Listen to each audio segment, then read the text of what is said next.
وصل على طول عند فتحي على طول منطقه جزاء منتخبنا، هاندبول على طول بيحسبها بدر دياب على الضربه الحره.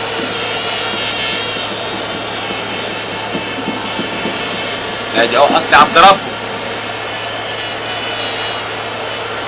لكن على تلت ساعه من انطلاقه الشوط الثاني تعادل بدون اهداف.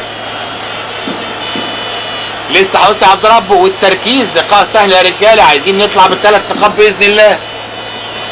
لسه حسني وبدر جتا، الحكم السنغالي بيرجع الحيطه. حسني لوحده على اللعبه، جنبه تريكه، ضربه حره مباشره. حسني جول ايوه كده حسني عبد ربه جول. ياي لسه بقول تلت ساعه والحمد لله اول الاهداف. افرح يا زكي عبد الفتاح، افرح يا برادلي، اهو فرح الراجل اهو جول. طبعا مش متعودين هو وجازه على الجمهور اللي بيصحي. وادي ضياء السيد وبوحده حسني عبد ربه. ياي الجمهور وحشنا والله فيه فرحته بالاهداف. منتخبنا بيتقدم في الدقيقه 64.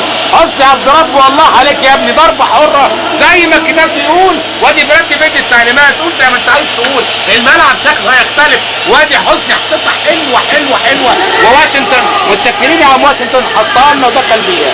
واحد منتخبنا لاشيه زيمبابوي،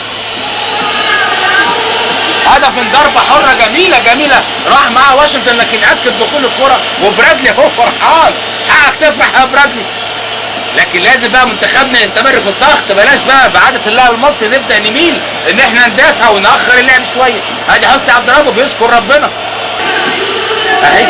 حلوه الضربه الحره يا حسني عبد ربه، حلوه حاططها الراجل بمعلمه كده، لكنها حلوه. حسني عبد ربه رايحه